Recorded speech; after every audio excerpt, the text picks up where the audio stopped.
Doctor Shivraj Kumar Prabhudeva ನಟನೆಯ Karnataka ದಮನಕ cinema ರಾಜ್ಯಾದ್ಯಂತ ತೆರೆ ಕಂಡಿದೆ. ಈ ಸಿನಿಮಾ ತಿರುಳು, ನೀರಿನ ಮಹತ್ವ ಮತ್ತು ಹಳ್ಳಿಗಳಲ್ಲಿ ಜನರು ಗುಳೆ ಹೋಗೋದರ ಕುರಿತಾದ ವಿಚಾರ. ಈಗ ನಾಡಿನಲ್ಲಿ ಬರಗಾಲದ ಪರಿಸ್ಥಿತಿ ಎದುರಾಗಿದೆ.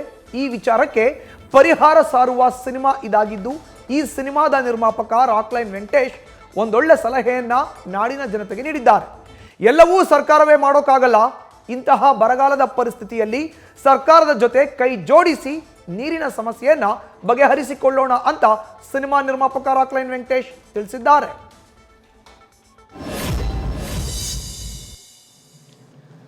ಇನ್ನು ನಿನ್ನೆಯಷ್ಟೇ ಬಿಡುಗಡೆ ಆಗಿರುವಂತಹ ಡಾಕ್ಟರ್ ಶಿವರಾಜ್ ಕುಮಾರ್ ಹಾಗೂ ಪ್ರಭುದೇವ ನಟನೆಯ ಕರ್ನಾಟಕ ದಮನಕ ಸಿನಿಮಾದಲ್ಲಿ ಒಂದೊಳ್ಳೆಯ ಸಂದೇಶವನ್ನ ನೀಡಲಾಗಿದೆ. ಎಲ್ಲವನ್ನ ಕೂಡ ಸರ್ಕಾರವೇ ನಿಂತು ಮಾಡ್ಲಿಕ್ಕೆ ಆಗಲ್ಲ. ರಾಜ್ಯದಲ್ಲೂ ಕೂಡ ಬರಗಾಲ ಇದೆ. ಇಂತಹ ಪರಿಸ್ಥಿತಿಯಲ್ಲಿ ಜನ ಗುಳೆ ಹೋಗೋದು ಸರ್ವೇ ಸಾಮಾನ್ಯ. ಈ ನಿಟ್ಟಿನಲ್ಲಿ ನಾವು ಕೂಡ ಸರ್ಕಾರದ ಕೈ ಜೋಡಿಸಿ ಒಂದಷ್ಟು ಒಳ್ಳೆ ಕೆಲಸವನ್ನ ಮಾಡೋಣ ಅನ್ನೋ ತಿರುಳನ್ನ ಇಟ್ಕೊಂಡು ಸಿನಿಮಾವನ್ನ ನಿರ್ಮಾಣ ಮಾಡಲಾಗಿದೆ.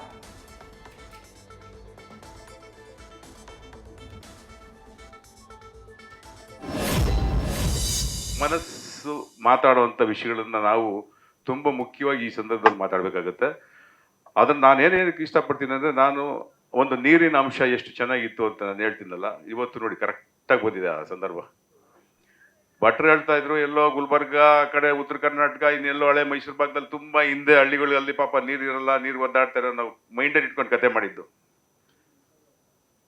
ಆದರೆ ಇವತ್ತು ಬೆಂಗಳೂರು ಸಿಟಿಯಲ್ಲಿ ಹೆಣ್ಮಕ್ಳು ಪಾಪ ಎಷ್ಟು ಕಷ್ಟಪಡ್ತಾ ಇದ್ದಾರೆ ನೀರಿಗೆ ಅನ್ನೋದನ್ನ ನಾವೆಲ್ಲ ದಿನ ಮಾಧ್ಯಮದಲ್ಲಿ ನೋಡ್ತಾ ಇದ್ದೀವಿ. ಗಂಡ್ಮಕ್ಳು ತುಂಬಾ ಕಷ್ಟಪಡ್ತಾರೆ, ಸ್ನಾನವೇ ಮಾಡ್ತಾ ಇಲ್ಲ. ನ್ಯೂಸ್ ಫಸ್ಟ್ ನಿರ್ಭೀತಿಯಿಂದ ನಿಮ್ಮ ಪರವಾಗಿ.